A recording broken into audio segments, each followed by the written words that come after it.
하나님의 말씀은 야고보서 4장 10절로 17절 말씀입니다.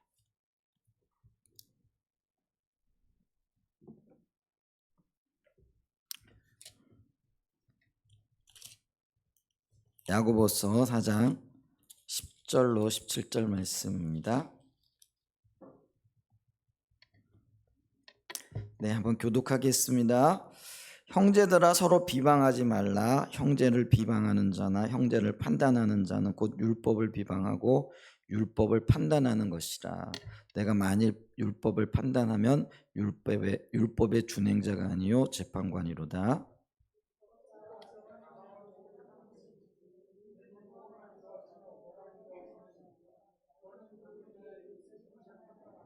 들으라. 너희 중에 말하기를 오늘이나 내일이나 우리가 어떤 도시에 가서 거기서 1년을 머물며 장사하며 이익을 보리라 하는 자들아,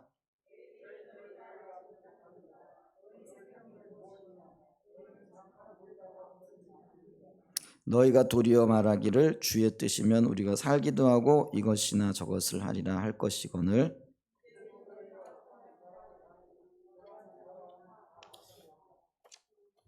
같이 읽습니다. 그러므로 사람이 선을 행할 줄 알고도 행하지 아니하면 죄니라. 아멘. 야고보서 말씀을 쭉 살펴보고 있고요. 오늘 10번째 시간인데요. 서로 비방하지 말라라는 그런 제목으로 말씀을 나누기를 원합니다. 지난 주간에 우리가 교회의 현실적인 문제, 그러니까 뭐 원하지는 않지만은 교회 여러 교회에서 있는 문제들이 있는데 이제 그게 바로 싸움과 다툼의 문제다 이렇게 말씀을 드렸죠. 근데 이 싸움과 다툼의 원인이 어디에 있느냐? 결국은 자기 중심적인 사고에 있다. 그래서 이 자기 중심적인 생각, 자기 중심적인 삶 때문에 자기 주장이 일어나고, 근데 이 자기 주장의 밑바탕에 정욕, 그러니까 욕심이죠. 욕심이 도사리고 있더라. 이런 이야기를 했죠. 그러면서 그러면 이 욕심의 문제를 해결하고 교회 안에서 혹은 우리 공동체 안에서 싸움과 다툼의 문제를 해결하기 위해서는 어떻게 해야 될 것인가? 그래서 몇 가지 극복 방법들을 야고보 사도는 제시를 해주고 있죠. 그 방법 중에 하나가 하나님께 순복하는 거다. 하나님께 순복하는 거는 말씀 앞에 순복하는 거다. 말씀의 기준을 따라가는 거다라는 그런 의미고요. 그 다음에 마귀를 대적하며, 마귀는 속이는 자이고 어떤 면에서는 싸움을 부추기는 자다. 우리가 그런 의미에서 마귀를 대적해야 되죠. 그러면서 하나님을 가까이 하고, 이 하나님을 가까이 한다라는 거는 거룩하신 하나님을 가까이 하게 되어지면서 자신의 영적인 상태를 돌아보게 되어지고, 그래서 정결케 되어지는 은혜를 누리게 되어지는 거죠. 그래서 하나님을 가까이 하는 가운데 자신의 영적인 상태를 돌아보고 애통하며 슬퍼하는 가운데 겸손의 자리로 나아가는 거죠. 자신을 낮추는 그런 자세와 태도가 결국은 교회 안에서, 우리 공동체 안에서 싸움과 다툼의 문제를 극복할 수 있는 길이 되어진다. 이걸 제시를 했었죠. 이제 그러면서 이게 우리의 삶의 현실이라고 한다면은 이제 앞으로 그러면 어떻게 해야 될 것인가. 그래서 미래적인 관점에서 우리의 삶의 방향을 제시해주고 있는 말씀이 오늘 야고보서 4장 10절로 17절 이하에 주어진 말씀이라는 거죠. 그래서 이 근본적인 문제를 토대로 어떻게 이 문제들을 해결하고 건설적으로 나아갈 것인가라고 했을 때에 오늘 말씀을 통하여 야고보는 우리에게 뭘 제시를 하고 있느냐면요, 비방을 멈추라라는 거죠. 그래서 첫 번째, 서로 형제를 비방하지 말아라 이렇게 얘기를 합니다. 이제 비방 혹은 뭐 비판, 뭐 비난, 뭐 이렇게 우리가 말하기도 하잖아요. 근데 이 비방이란 말의 헬라어 원어에 보게 되어지니까 까탈랄레오라라는 그런 말을 단어를 쓰고 있죠. 이 까탈랄레오라는 말은 무엇을 험담하다, 아니면은 욕하다, 중상하다라는 그런 의미를 가지고 있죠. 그래서 이 그 비난하고 욕하고 혹은 어떤 사람의 말이나 행동에 대해서 꼬투리를 잡고 계속적으로 중상하고 욕하는 이제 그런 것들을 말할 수 있겠죠. 근데 이제 그 우리 안에 싸움을 멈추고 다툼이 멎게 하기 위해서는 바로 이런 그 험담의 문제, 비난의 문제, 또 비판의 문제를 잘 이렇게 다스려야 한다라는 것들이죠.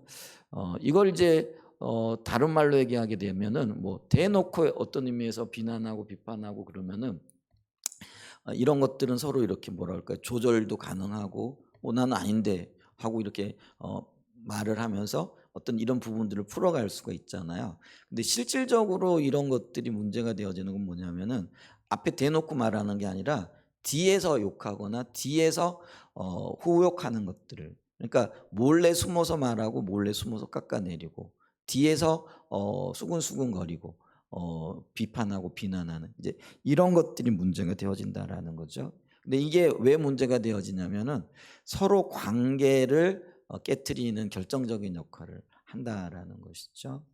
그래서 우리는 이 관계를 좋게 하는 것, 또 관계를 아름답게 가꾸어 나감으로써 한 형제요 한 자매로서의 삶을 추구하고 또 한 가정, 교회가 하나님의 관점에서 보게 되어지면 한 가정이죠. 그리고 한 공동체인데 이렇게 아름답게 가꾸어져야 할 어떤 필요성이 있죠. 그리고 그게 주님이 우리에게 원하시는 바일 수도 있다라는 것이죠.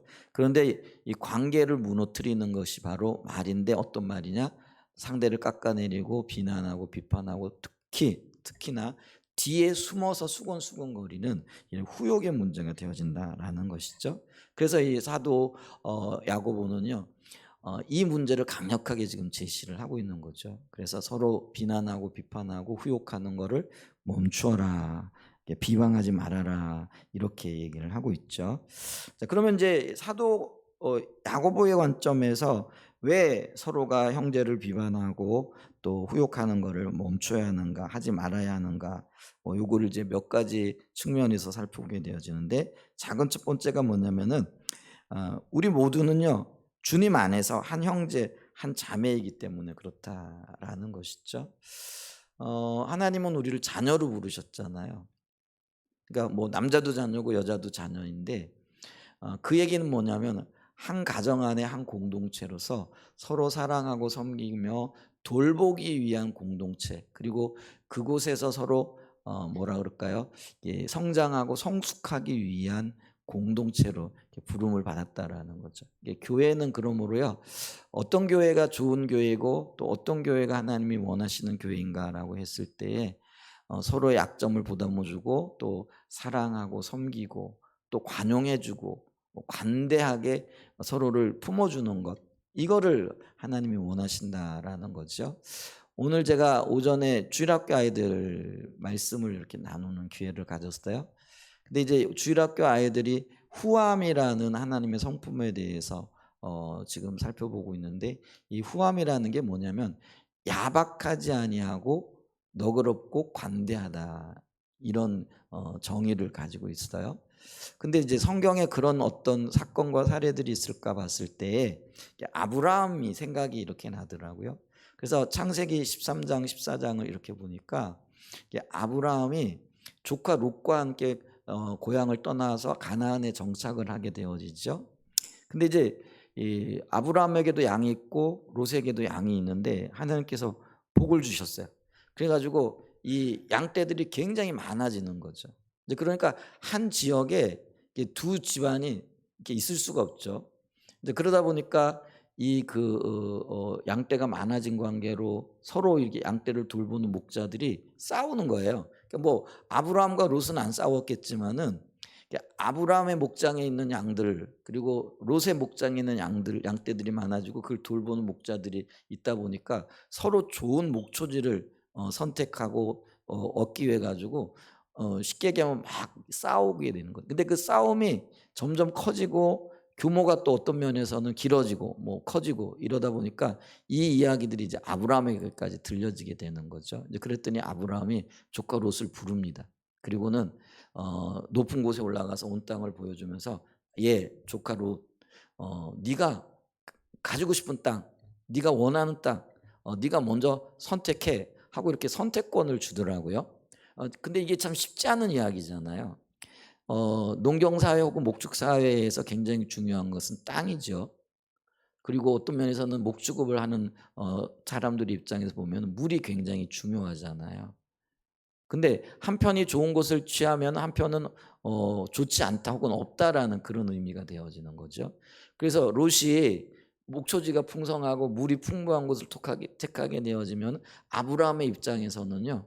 어 그렇지 못한 박한 땅과 물이 없는 그런 땅을 가지게 되어지는 그곳에서 양을 길러야 되게 되는 거죠. 그러다 보면은요. 막대한 손해를 우리가 예상할 수밖에 없는 상황이잖아요. 그런데 이 아브라함은 조카 롯에게 좋은 땅을 먼저 그리고 좋은 물을 얻을 수 있는 곳을 선택할 수 있는 선택권을 먼저 주더라라는 것이죠. 근데 우리가 알다시피 이 롯이 고향 친척 집을 떠날 때에 아브라함을 따라왔던 그러니까 아브라함의 보호하에 있었던 조카이잖아요. 그러니까 어떤 면에서는 롯이 부자가 될 수 있었던 이유도 삼촌 아브라함 때문에 큰 부를 누릴 수 있었던 거죠. 그러면 이제 아브라함의 입장에서는 "야 너 나 때문에 양떼도 많아지고 부자가 되어졌으니까 너는 이번에 양보해."라고 이렇게 말할 수 있는 이제 그런 어떤 위치에 있기도 하고요. 어 예나 지금이나 뭐 우리나라도 비슷하지만은 특별히 고대 사회에 있어서는요. 이게 연장자라는 게 무기가 되어지는 시대였거든요. 나이가 많다라는 게 어떤 면에서는 무기가 되어질 수 있고 권위를 또 뭐 주장할 수 있는 어떤 그런 근거가 되어지기도 했잖아요. 그런데 그 모든 것들을 내려놓고 조카 롯에게 선택권을 주고 있는 모습 속에서 한 가정이 그러니까 조카 롯과 삼촌 아브라함이 어 화목할 수 있고 또 가족이 공동체를 이룰 수 있는 방법이 이런 후덕함이 있더라라는 거죠. 그러니까 이제 하나님께서 우리는 이런 어떤 성품들을 통해서 어 아브라함이 조카 롯의 어떤 그런 욕심 좀 욕심스럽잖아요. 암만 해도. 그리고 아 그 롯이 아마 삼촌의 어떤 그런 은혜를 알았다라고 한다면은 자기 양떼들이 삼촌의 양떼들과 싸울 때 "그러면 안 된다."라고 아마 말릴 수도 있었지 않았을까 싶어요. 근데 롯에게 그런 어떤 태도나 자세가 있었다라고 성경은 말하지 않거든요. 그런데 그런 어떤 조카 롯을 향해서도 아브라함은 책임을 묻지 않아요. 그 원인을 어 롯에게 돌리지 않더라라는 거죠. 그리고 어떤 면에서 아브라함의 입장에서는 굉장히 손해를 볼 그런 어떤 위기 가운데 처하게 되어질 이제 그런 어떤 결정이잖아요. 그래서 조카 롯에게 먼저 이렇게 선택권을 주는 거죠. 근데 이 선택권이라는 거는 위험성이 따르잖아요. 아까도 얘기했지만은 자기가 좋은 편을 택하게 되어질 때 아브라함은 큰 손해를 보게 되어지는 거죠. 그럼에도 불구하고 아브라함은 이제 그걸 그대로 수용하는 모습들을 우리가 보게 되어지는 거죠. 그러니까 공동체가 건강해지려면은요. 이렇게 자기 것을 자기 거라고 혹은 자기 이익과 유익 그러니까 그게 정욕이라는 것이고 욕심이라는 것이죠. 야고보가 지난주에 우리 말씀에 살펴봤듯이 욕심을 내지 않았다라는 거죠. 그랬더니 갈등이 봉합이 되어지고 또 어떤 면에서는요. 문제들이 해결되어지면서 오히려 시너지 효과를 낼 수 있는 이제 그런 역사들이 일어나게 되어지더라라는 거죠. 그냥 교회 안에서도 마찬가지입니다. 가족으로 불렀어요. 자녀로 불렀어요. 한 형제 한 자매로 불렀기 때문에 이 가정이 건강하고 교회가 건강한 교회가 되어지기 위해서는요.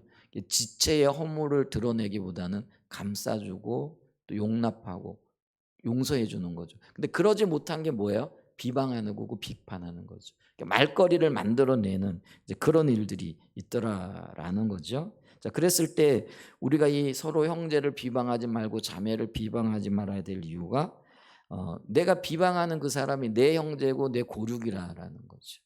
피 한 방울 안 섞였어요. 근데 우리는 그리스도라는 공동의 우리의 부모 아래 또 예수 그리스도의 핏값으로 세움을 입은 그런 어떤 영적인 공동체일 뿐만 아니라 또 하나님께서 자신의 핏값을 주고 산 한 영혼이기 때문에 소중하고 귀하다라는 것이죠. 네. 우리가 이런 관점에서 보게 되어지면은 내 형제, 내 지체, 내 자매를 어, 헐뜯을 수 있고 또 비방할 수 있겠는가 하는 그런 문제죠. 그래서 이 성경에서는 이 평가하는 부분 굉장히 엄격하게 제한을 하고 있다라는 것이죠.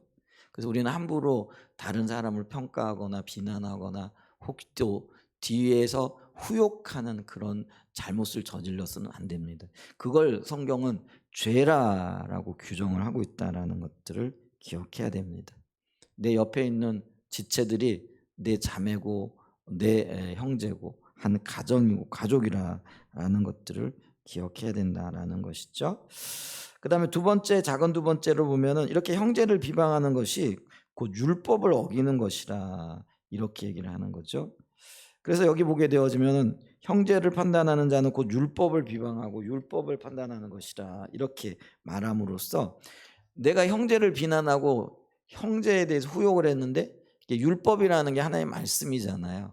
하나님의 말씀을 어기는 것이다. 그런 결과를 가져오게 되어졌다라는 거죠.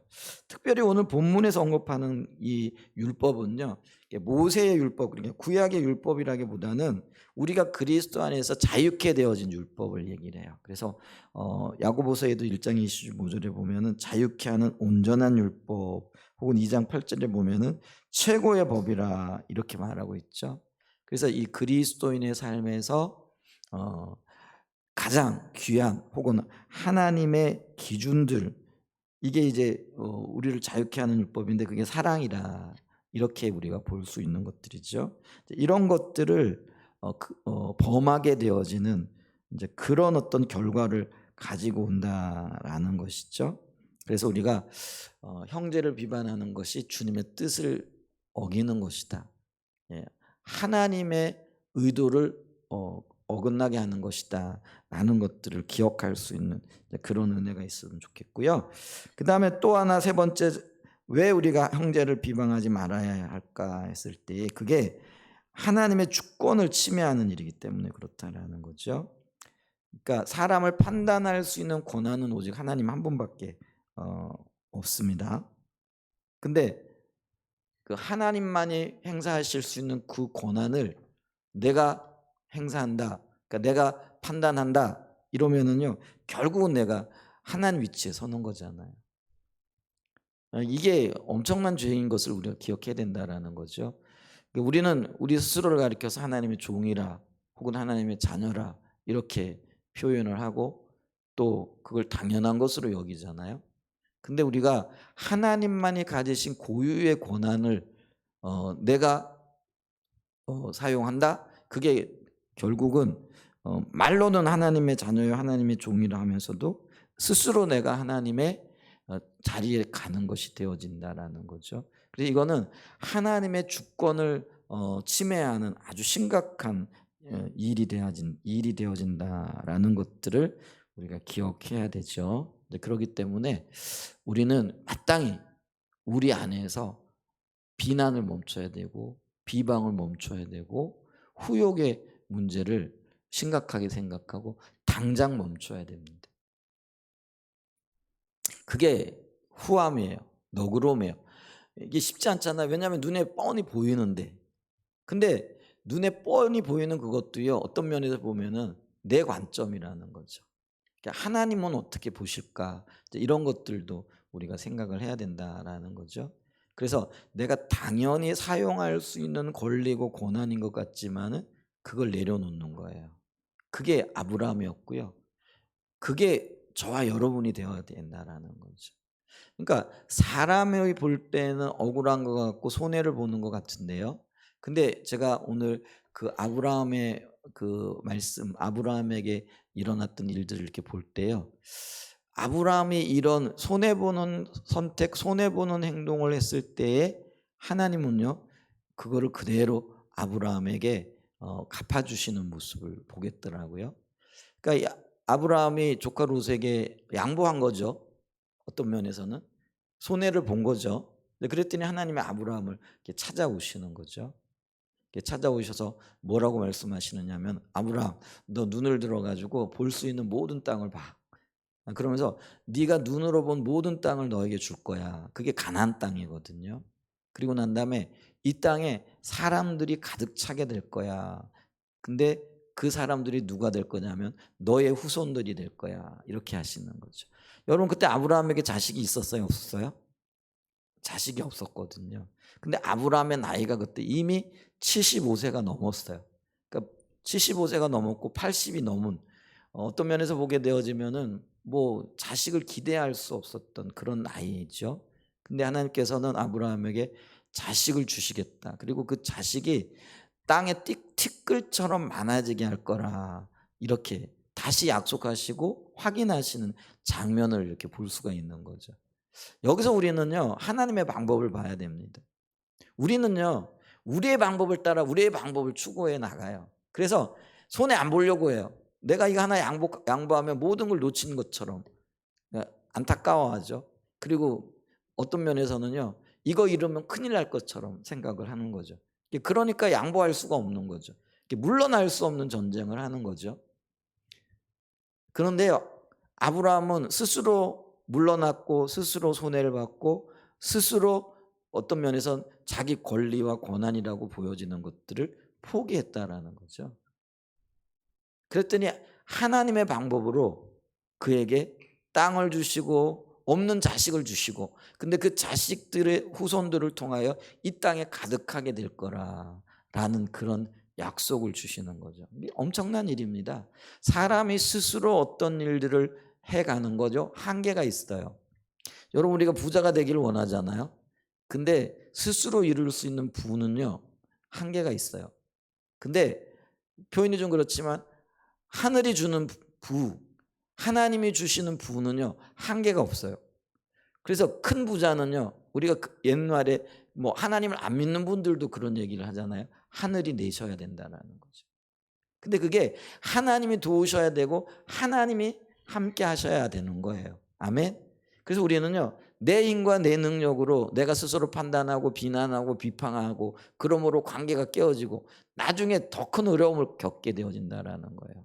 근데 잠깐의 손해를 보는 것 같지만 하나님의 방법으로 하나님이 은혜를 베푸시게 되어지면은요. 온 가나안 땅이 아브라함에게 주어지는 그건 진짜 하나님이 하신 일이잖아요. 하나님이 하시는 일에 은혜를 입을 수 있는 그런 은혜가 있기를 간절히 소망해 봅니다. 그래서 이 야고보는요. 형제끼리 서로 싸우지 말라.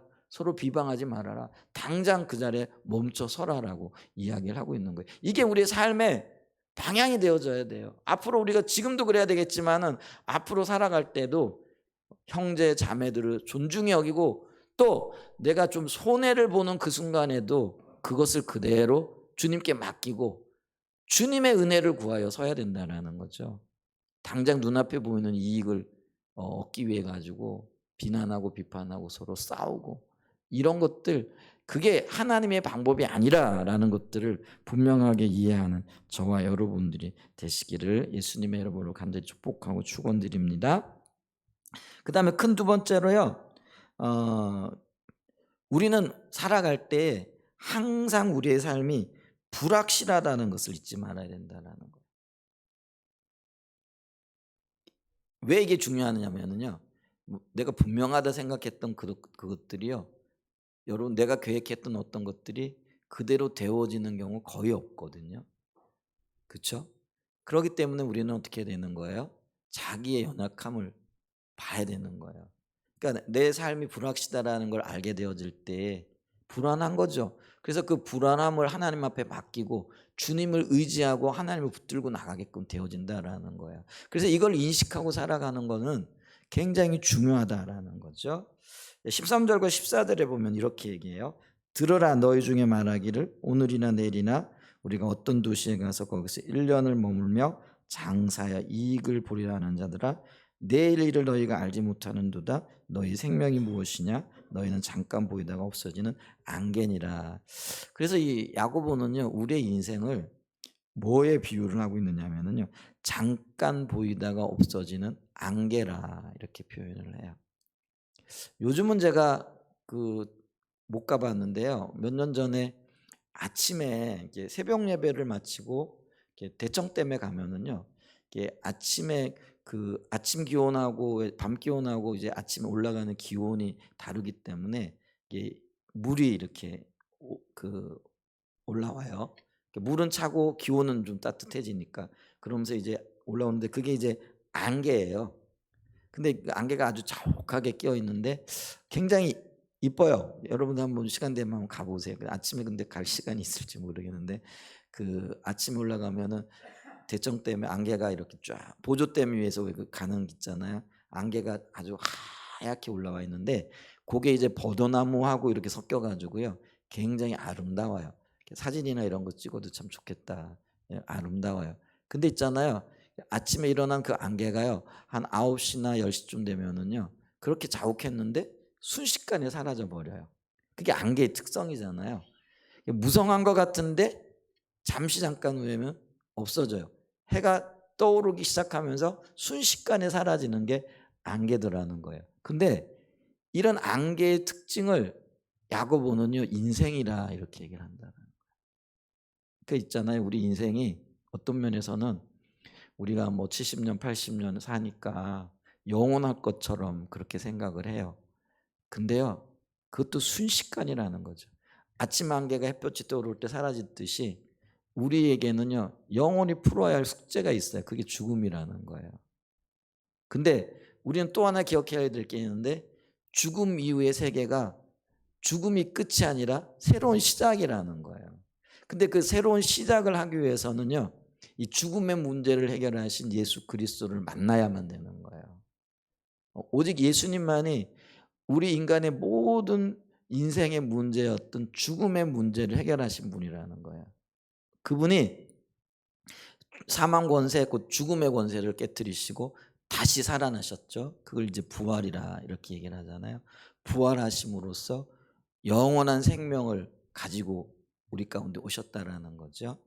그래서 인간의 모든 문제 예외 없이 가지고 있는, 아무리 큰 부자, 아무리 큰 권력을 가지고 있는, 우리나라 지금 대통령이 윤석열 대통령이신데요. 뭐 큰 권력을 가지고 있다라고 해도요. 그분도 피해갈 수 없는 문제가 죽음의 문제더라는 거죠. 그죠? 근데 이 죽음의 문제 아무도 해결할 수 없어요. 근데 오직 예수 그리스도만이 이 죽음의 문제를 해결하신 분이라는 거죠. 그래서 우리는요, 예수 그리스도를 통하여 죽음의 문제를 뚫고 새로운 생명을 얻게 되어지는 게, 그래서 기대가 되어져요. 여러분, 죽음이 공포와 두려움이 아니라 이제는 우리에게는요, 소망이고 기대감을 가져다 주는 그런 하나님의 선물임을 기억하실 수 있기를 바랍니다. 그래서 우리는 육신을 벗어버리고 새로운 그런 몸을 가지고요, 영원한 하나님의 나라, 또 그곳에서 영원토록 새로운 생명을 누리게 되어질 거라는 것이에요. 근데 이 땅에서의 삶은 그래서 마치 안개처럼 사라지는 거죠.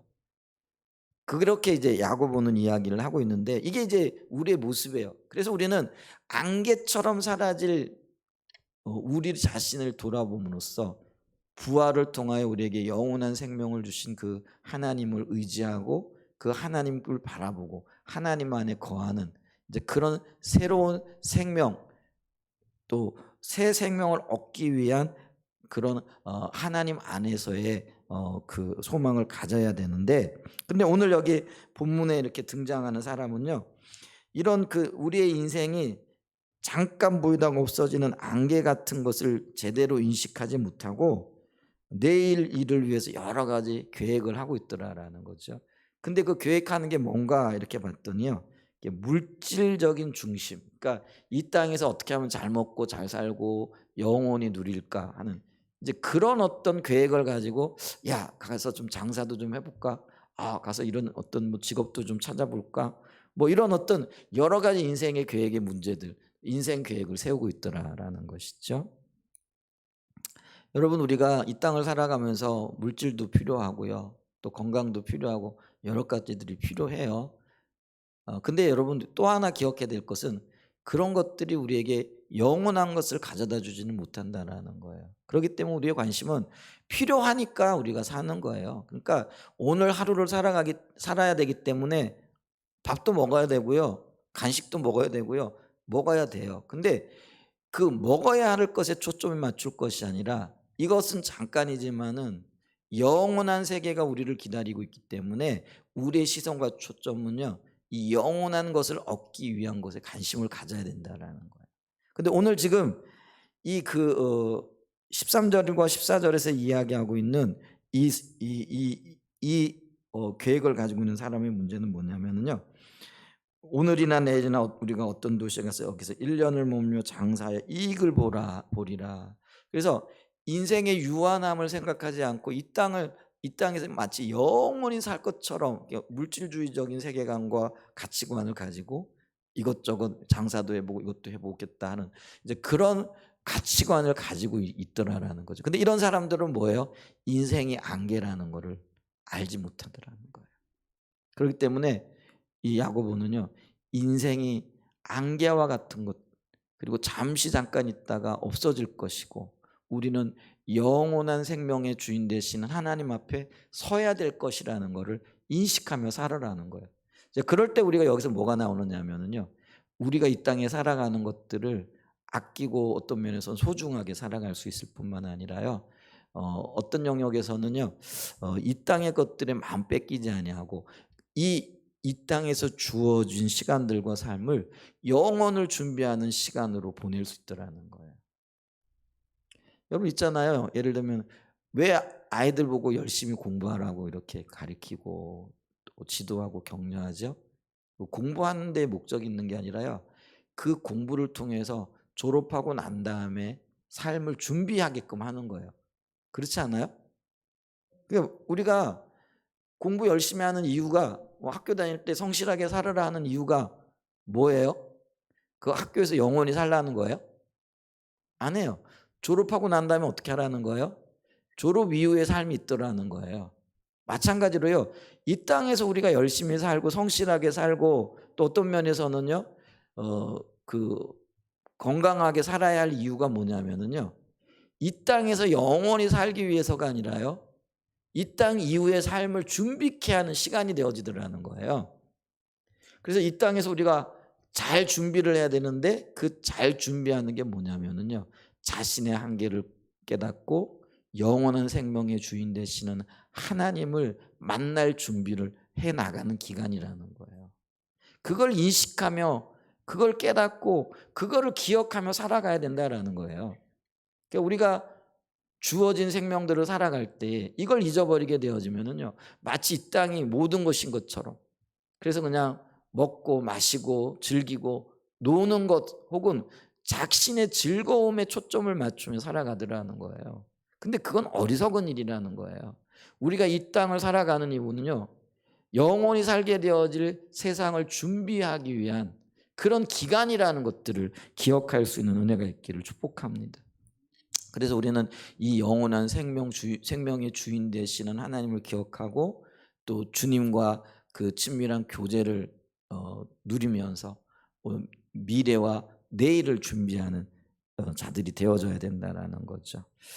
근데 이런 생각을 하지 못하고 있는 하나님의 백성들 혹은 이 땅을 살아가는 사람들에게 하나님께서 그 예레미야서에 보게 되어지면은요, 그게 악이라 이렇게 얘기를 해요. 그래서 예레미야 2장 13절에 보면은 내 백성이 두 가지 악을 행하였나니 곧 그들이 생수의 근원 되는 나를 생수의 근원이 뭐냐면 생명의 근원 되신 하나님이라는 거죠. 우리 이 땅에서의 삶뿐만 아니라 영원한 세상에서의 삶까지도 주관하시는 그 하나님을 여기 보면은 버렸다라는 거죠.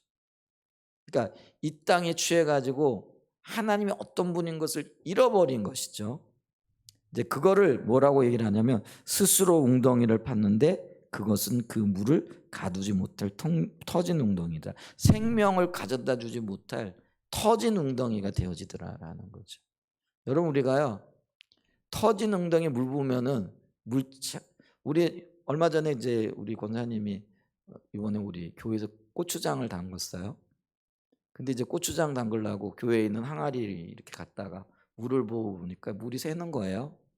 그래가지고 이거 안 되겠다 그래가지고 항아리를 이제 어느 성도님이 안 쓰는 게 있다 가지고 다시 가져왔어요. 그래서 그때 담궜어요. 근데 이것도 좀 새는 거예요. 터져 있으니까. 그러니까 큰일 난 거죠. 왜요? 터진 항아리에 된장 담궈 놓고 간장 담궈 놓으면 이거 지금 당장은 뭐예요? 별로 표가 안 나는데요. 어떻게 되겠어요? 몇 날 며칠 지나면 그게 다 빠져버리잖아요. 소용이 없게 되어지는 거잖아요. 근데 여러분, 우리가 이 땅에서요, 터진 웅덩이에 부지런히 물을 채우고 있는 형국이라니까요. 지금 내가 항아리에다 물을 채우고 있는데 그 항아리가 터졌는지 안 터졌는지 이거 점검해 봐야 돼요. 여러분, 근데 이게 영적인 의미에서 보게 되어지면은요, 이 땅에 집중하고 또 이 땅의 물질들 또 이 땅의 것들 그게 다인 줄 알고 살아가는 거, 그게 터진 웅덩이라는 거예요. 그게 터진 웅덩이라는 게 명확한 증거가 뭐예요? 우리 그는 이 땅에서 움켜쥐었던 모든 것들을 결국은 놓고 가야 되잖아요. 하나 또 가져갈 수가 없어요. 그렇지 않습니까? 우리가 머지않아 이제 죽음의 순간들을 맞이할 텐데요. 어떤 이는 조금 더 빠르게, 어떤 이는 조금 더 늦게. 그러나 그 누구도 이 문제를 피해갈 수 없다라는 거예요. 근데 그때 이 땅의 것들을 단 하나라도 건질 수 있는 게 있느냐라는 거예요. 못 건져요. 왜 그런지 아세요? 그게 터져 있기 때문에 그래요. 그러니까 우리는요, 터진 웅덩이를 추구할 게 아니라 터지지 않을 터지지 않은 웅덩이, 그게 영원한 생명이 되시는 하나님이고 우리의 생명이 주관자가 되신 하나님이고 이 땅에서의 삶뿐만 아니라 저 세상에서의 삶을 주관하시는 하나님이라는 것을 기억해야 된다라는 거예요. 아멘. 그래서 우리는요, 이 보험을 들어야 돼요. 어디에다 보험을 들어야 돼요? 하나님께 보험을 들어야 된다라는 거예요. 그래야 우리의 생명이 안전해요. 그리고 우리가 이 땅에서 살아가는 것도요, 여러분 안정적으로 살아갈 수 있잖아요. 여러분 어떻게 보실지 모르지만은요, 저는 뭐 가진 게 별로 없어요. 뭐 목사가 가진 게 별로 없는 게 아니라 거의 없는 거죠. 뭐 어떻게 비춰보면. 근데 별로 그렇게 불안하거나 두려워하지 않아요. 뭐 어떻게 미래를 살까? 간혹 가다가 좀 그런 생각이 들긴 하지만은요, 이제 그럴 때마다 주님 앞에 이렇게 주님 계시잖아요. 주님이면 족하지요. 이렇게 스스로 고백을 해요. 여러분, 우리 주님만이 영원한 평강이고 안식이고 생명인 줄 믿습니다. 아멘. 그래서 이 그 야고보가요, 터진 웅덩이 붙잡고 아무리 실험해봐야 해답이 없다라는 거예요. 왜냐하면 아침 안개처럼 사라질 인생이 이 땅에서 뭘 그렇게 추구하고 뭘 그렇게 계획하고 뭘 그렇게 하나님 없이 어떤 일들을 생각하느냐라는 거죠. 그게 큰 의미가 없다라는 거예요.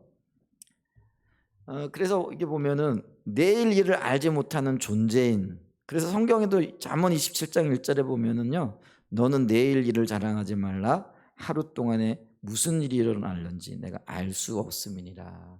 이렇게 경고하고 있는 모습들을 우리에게 볼 수 있다라는 거죠. 그래서 우리는요, 자신의 연약함을 알고 그래서 주님을 의지하는 거예요. 주님만이 나의 생명의 주관자가 되시고 주인이 되십니다. 그래서 주님께 초점을 맞추는 거예요. 이 땅에서 초점을 맞추는 게 아니라. 물론 우리가 이 땅을 살아가면서 열심히 살아야 되죠. 이 땅에 살아가는 동안에는. 그러나 그것이 우리의 초점이 아니고 우리의 목적이 아니라는 거예요. 우리는 돌아가야 될 곳이 있는 사람들이에요. 그래서 우리가 이렇게 돌아가신 분들을 우리 기독교에서는 소천하셨다 이렇게 얘기를 해요. 다른 분들은 어떤 분들 이거를 귀천 이렇게 얘기를 하기도 해요.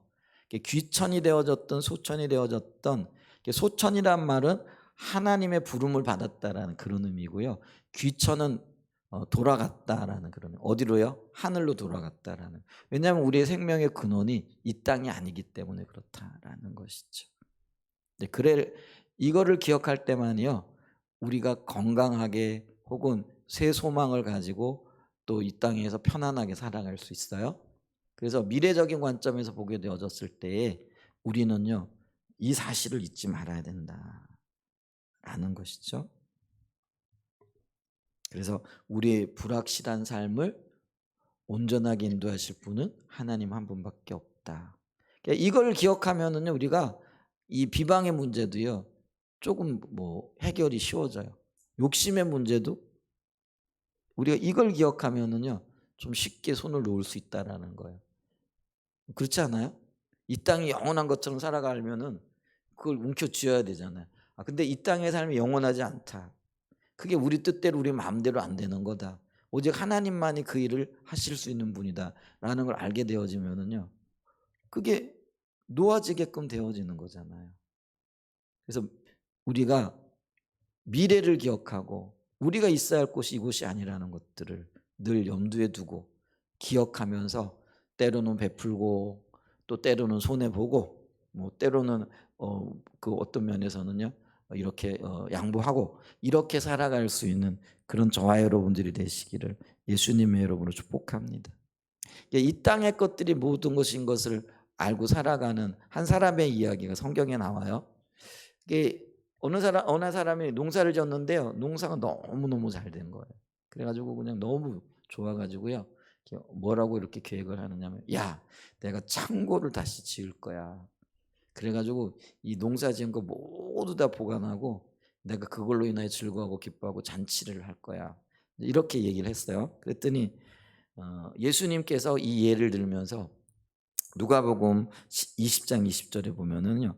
하나님은 이르시되 어리석은 자여 오늘 밤에 내 영혼을 도로 찾으리니 그러면 내 준비한 것이 누구의 것이 되겠느냐 하셨으니 이런 이 땅의 생명을 걸고 이 땅의 것들로 만족하고 기쁨을 누리려고 하는 그런 사람들을 가리켜서 하나님의 관점에서 뭐라고 얘기를 하는 거죠?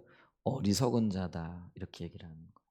그리고 영혼의 주인이신 하나님께서 네 영혼을 도로 찾을 때 그럼 이 땅의 것들이 다 무슨 소용이 있겠느냐 이렇게 말씀하시는 거죠. 여러분 그렇잖아요. 자식이 소중해요. 근데 결국은 놔야 돼요. 물질이 소중해요. 결국은 놔야 돼요. 내가 그렇게 소중히 여기는 것들 결국은 놔야 돼요. 근데 있잖아요. 그게 내가 스스로 놓는 게 아니라요. 하나님이 놓게 하실 때가 온다라는 거예요. 그걸 기억하셔야 돼요. 근데 그게 멀지 않았다. 이걸 우리가 기억하며 살아갈 수 있는 은혜가 있기를 예수님의 이름으로 축복합니다. 그 다음에 이제 세 번째로 야고보가 뭘 또 이야기를 하느냐면요. 허탄한 자랑을 그치라 이렇게 얘기를 해요. 허탄한 자랑이 어떤 의미일까? 헬라어 원문으로 보게 되어지면요. 알레조네이아라는 거예요. 그래서 이 허탄한다라는 것은 허탄한 거하고 허풍 떠는 거하고 좀 비슷한 것 같기는 한데 이렇게 보면 이렇게 일반적으로 자신을 지나치게 신뢰하거나 과대평가하는 오만을 의미하나 오늘 본문에서는 이 말이 복수로 사용이 되어졌다라는 거죠. 그래서 두 가지 이상이 된다라는 거죠. 그래서 이 앞에 있는 것을 뒷받침하는데 그게 뭐냐면은요. 우리가 지금까지 살펴보면서 세상의 부를 자랑하는 것 그리고 마치 자기만이 지혜로운 듯 함부로 말하고 다른 사람을 판단하는 것 두 가지예요. 그래서 두 가지가 뭐라고요? 세상의 부를 자랑하는 것 요거 하나 복수로 사용되어졌다니까 또 하나 자기만이 지혜로운 듯 함부로 말하고 다른 사람들을 판단하는 것 말로 판단하고 이런 어떤 것들이죠. 요거를 허탄한 자랑이라 이렇게 이야기를 한다라는 거죠. 근데요. 이런 것들은요.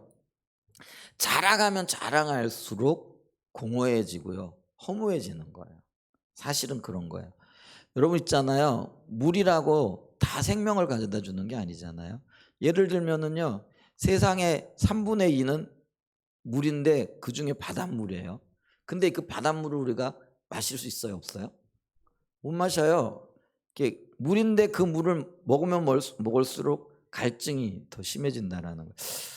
저는 바닷물은 안 마셔봤는데 그거는 이제 일반적으로 그렇게 얘기를 하더라고요. 왜냐하면 이게 염분이 있어요.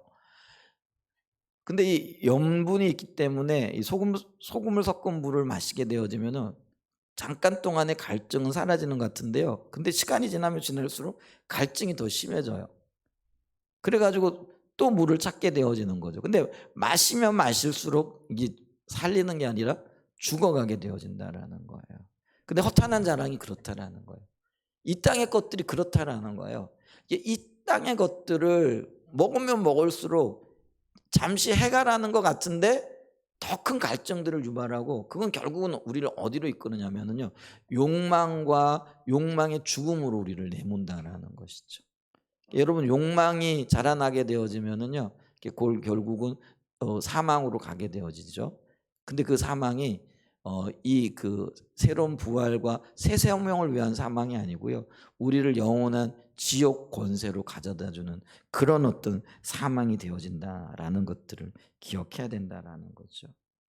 그래서 우리는요, 이 땅이 아니라 하나님만이 우리에게 생명을 가져다 주는 분이고, 그럼 하나님이 생명을 가져다 준다라는 건 하나님의 뜻과 하나님의 계획이 우리에게 하나님의 길을 제시하고 그것이 우리에게 생명을 가져다 주신다라는 것을 알고요, 우리가 이 땅에서 말씀대로 행하고 말씀 따라 살아가는 것, 그리고 그것이 참 만족이고 기쁨인 거예요. 여러분, 아브라함이 아까 조카 롯에게 자기의 권리를 어떤 면에서 포기한 부분이요, 그게 결국은 하나님의 원리고 하나님의 말씀, 하나님의 뜻을 따라 살아가는 거잖아요. 근데 이 하나님의 뜻을 따라 살아가게 될 땐 잠시 잠깐에는 그게 손해가 되어지는 것 같은데 결국에는 그게 유익이 되어지고 어떤 면에서는요, 큰 기쁨이고 평강이 되어지더라라는 것들을 기억해야 됩니다. 그래서 우리는요, 이 허탄한 자랑을 이렇게 버려야 된다라는 것이죠. 그래서 우리가 16절에 이제도 너희가 허탄한 자랑을 하니 그런 자랑은 다 악한 것이다.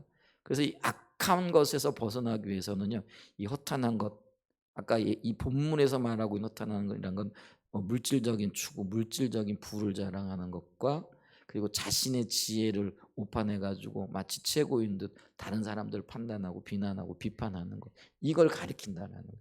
이런 것들을 당장 멈춰야 됩니다. 이게 악이에요. 악은 사망을 가져다 와요.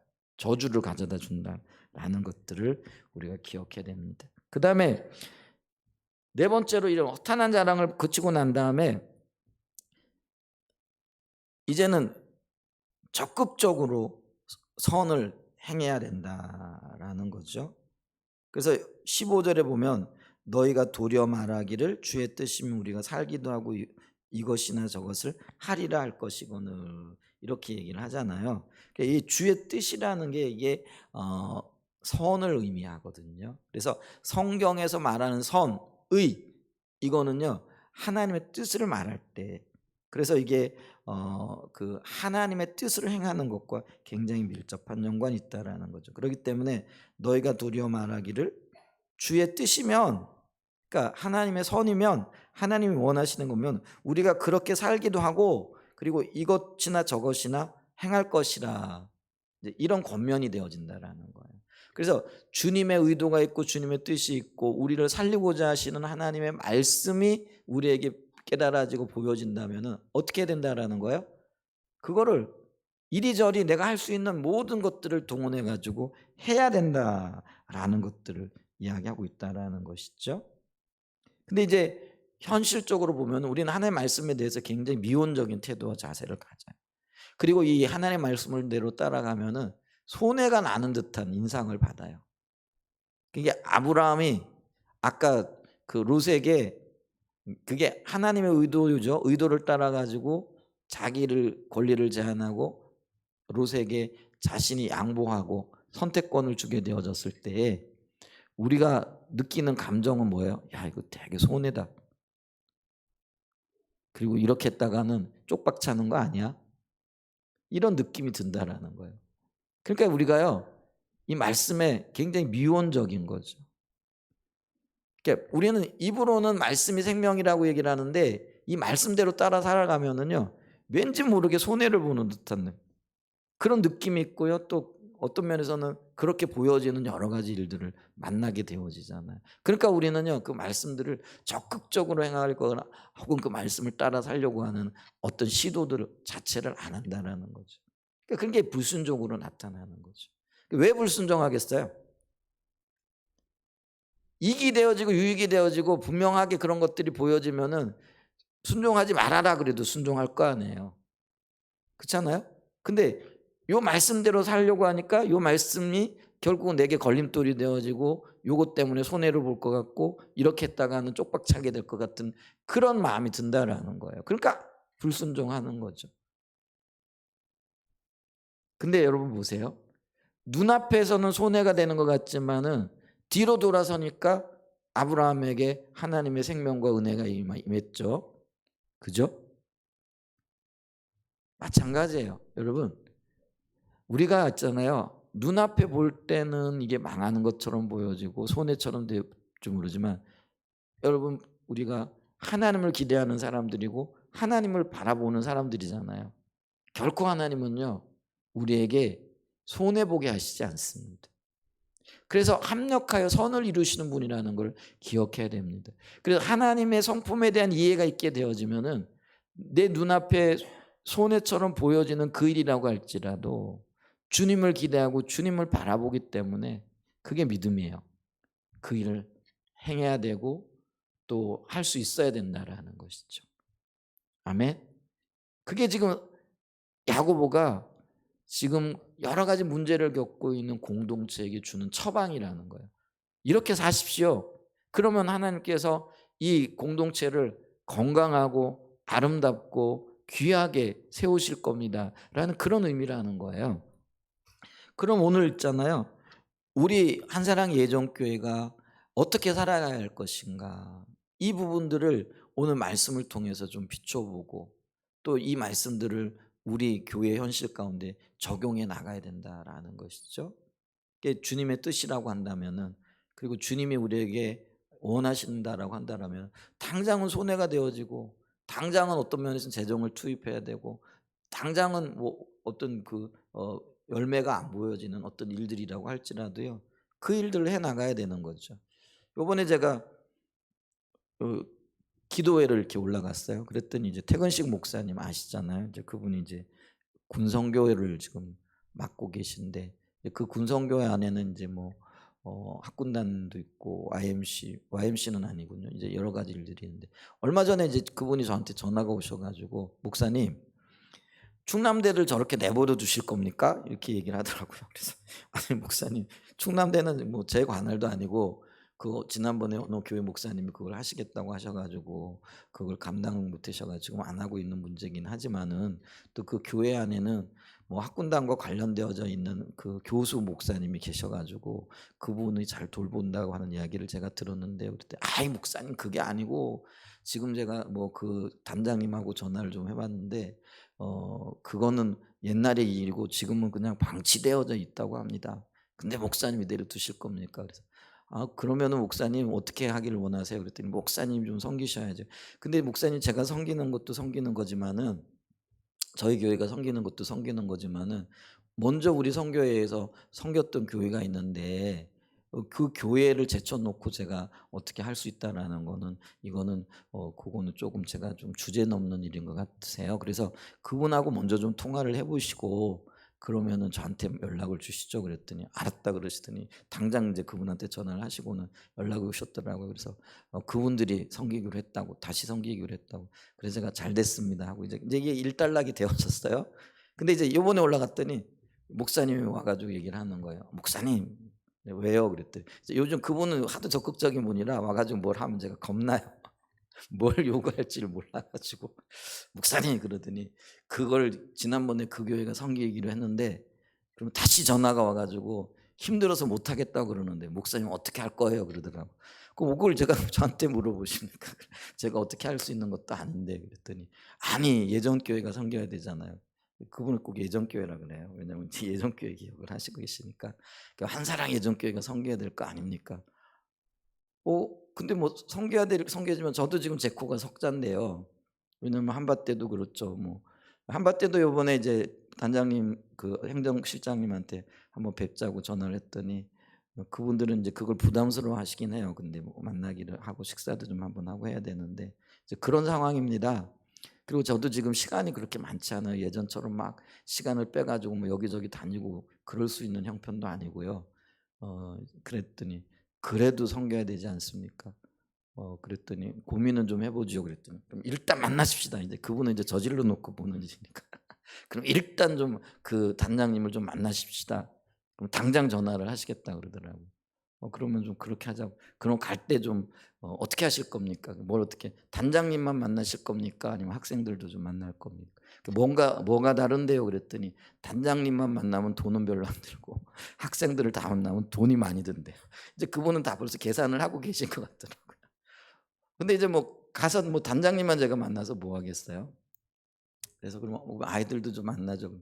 그럼 아이들을 만나면 돈이 좀 많이 들 텐데요. 어, 왜요? 그랬더니 거기는 학생들이 100명이 넘는데요. 예. 그러니까 우리가 지금 우송대는 지금 다 해야 30명 뭐 35명이에요. 왜 규모가 작으니까 군다.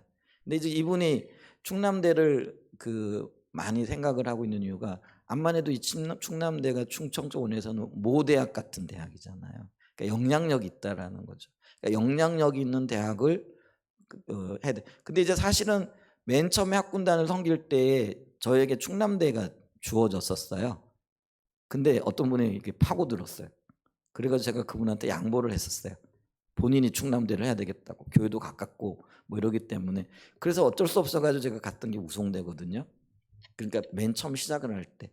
그러니까 처음 시작할 때는 저에게 충남대를 맡으세요 해가지고 충남대를 맡아가지고 하려고 하는 사이에 또 어떤 교회 목사님이 우리가 교회가 가깝기도 하고 또 우리가 충남대를 우리가 섬기겠습니다. 그래가지고 제가 그때 우송대는요 제가 이름만 들어봤어요. 어디 있는지도 잘 모르는 그런 학교였는데 그럼 좋다고 그럼 내가 우송대 섬기겠다고.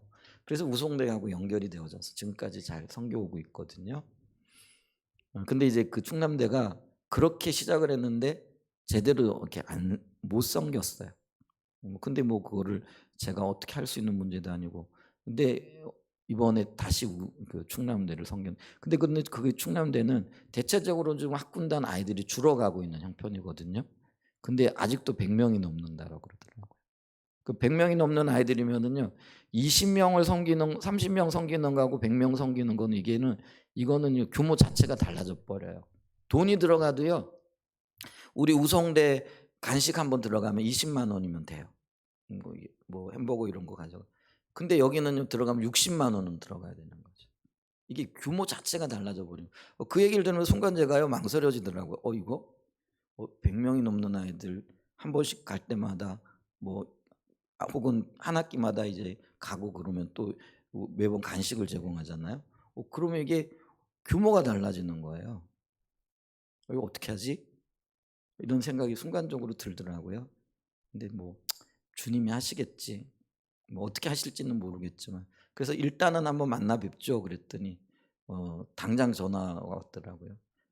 월요일 날 하고 목요일 날 중에 있는데 어떻게 했나. 근데 다음 주에는 제가 다 월요일 날 목요일 날 다 일이 있거든요. 그래서 안 된다 그랬더니 그럼 그다음 주 월요일 날. 근데 그다음 주 월요일 날이 이제 컨퍼런스 시작하는 거잖아요. 근데 이분은 워낙 그런 목사님 전체 컨퍼런스 가시고 목회자 컨퍼런스 가지 마시고 월요일 날 만나시죠. 그분이 제 일정까지 다 정해 주셨어요. 어떤 의미에서 보게 되어지면은 좀 이게 불합리하잖아요. 꼭 근데 하나님 일하실 때 이렇게 역사하시더라고요. 그래서 어떻게 할지는 제가 아직도 가닥은 안 서요. 근데 일단은 한번 아이들하고 단장님을 다음 주 14일이죠. 약속을 잡아주세요. 그럼 약속 잡혔다고 연락이 왔더라고요. 그래서 한번 만나게 될 거예요. 그러면서 제가 우리 교회가 감당해야 될지 안 되면은 다른 분들을 초청해서 다른 교회하고 연계. 근데 이제 이 대전 지역에 다른 교회들이 지금 거의 없거든요. 그러니까 지금 그래도 한밭대하고 우송대는 그래도 지금 단장님하고 연결이 되어져 있고 만나고 있고 간식도 들어가고 있고. 근데 이제 그 학기 중에는요. 우선 제가 시간이 안 나는 경우들도 있고요. 이게 잘 안 맞는 거죠. 그래서 매주 들어가거나 그렇게 하진 못하고 있어도 간헐적으로 만나고 있고 교제하고 있고 좋은 관계를 유지하고 있거든요. 그래서 지난번에도 저희들이 간식 들고 갔더니 한밭대 같은 데는 너무 좋아하시는 거죠. 그리고 그분이 아주 신실한 믿음이 있으신 단장님이시더라고요, 이번에. 그래서 좀 만나 뵙고 이야기를 하기를 원했는데 그 행정실장님은 조금 이렇게 부담스러워하더라고요. 국립대는 좀 그런 게 또 있더라고요. 사립하고는 조금 다르더라고요. 하여간 어쨌거나 제가 왜 이 얘기를 하느냐 하면은요. 주님의 일을 할 때 보여지는 건 뭐예요? 손해는 아니지만 하여간 해야 될 일은 많은 건 거죠. 근다고 저희들이 뭐 간식 60만 원씩 간식을 들여 가지고 한번 섬겼다고 해 가지고 우리에게 뭐 이익이 있느냐 이런 것도 전혀 없어요. 뭐 근데 그런 일들을 이게 주님의 뜻이고 다음 세대를 섬기고 하나님의 일들을 감당해야 되는 것들이라면은 이걸 해야 된다라는 거죠. 근데 분명한 거는요.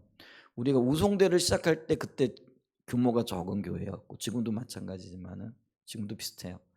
그때도 '야 이게 감당이 될까?' 이렇게 했거든요. 그렇게 시작을 했거든요. 근데요. 그때 이후로 뭐 예를 들면 돈이 없어서 뭐가 없어서 우리가 시간이 없어서는 못 섬겼을지 모르지만 돈이 없어서 못 섬겨 본 적은 없더라는 거예요. 그게 하나님이 기뻐하시는 일이니까 그래요. 그러니까 우리가 지금 당장에 눈에 안 보이는 일이지만 그 일에 동참하고 하나님의 뜻을 따라가게 되어지면은요. 반드시 하나님께서 채우시더라는 거죠. 그렇기 때문에 우리가 주님의 뜻을 행하고 주님의 뜻을 따라가는 그 일에는 적극적으로 나서야 되는 거예요. 그리고 그게 공동체가 사는 길이고 공동체가 건강해지는 비결이 거기에 있더라라는 거죠. 그러니까 지금 사도 야고보가 그런 관점에서 지금 교회를 살리기 위한 미래적인 비전들을 제시하고 있는 거죠. 물론 시대가 다르기 때문에 오늘날 이 말씀을 보는 것과 오늘 시대는 조금 이렇게 갭이 있을 수는 있어요. 근데 원리는 똑같더라는 거예요. 아멘. 그래서 우리가 건강한 공동체로 하나님이 기뻐하시는 공동체로 그래서 부정적인 공동체 있잖아요. 다툼과 싸움이 있는 공동체에서 화합이 있고 하나님의 뜻을 이루어가는 공동체로 거듭나고 세워지고 새롭게 되어지기 위해서 어떻게 해야 될 것인가. 이런 것들을 고민하는 거죠. 근데 그 고민의 한 방안으로서 지금 야고보 사도가 형제들끼리 서로 사랑으로 섬기라는 거죠. 비방하지 말고. 그리고 우리가 이 땅이 전부가 아니라는 것. 그러니까 물질적인 세계관과 가치를 가지고가 아니라 주님 앞에 설 것을 생각하고 늘 서라는 거죠. 그다음에 허탄한 자랑을 버리라는 거죠. 그리고 적극적으로 주님의 뜻이라면 그걸 행해라라고 우리에게 요구하고 있고 또 그런 삶을 제시하고 있다라는 것들을 보면서 우리가 우리의 삶에 적용하고 그렇게 새롭게 주님 앞에 설 수 있는 귀한 은혜의 시간 되어지기를 예수님의 이름으로 간절히 축복하고 축원드립니다. 네, 이 시간 우리 오늘 그 성찬 하도록 하겠습니다. 잠깐 기도하지요. 좋으신 하나님 아버지 감사합니다.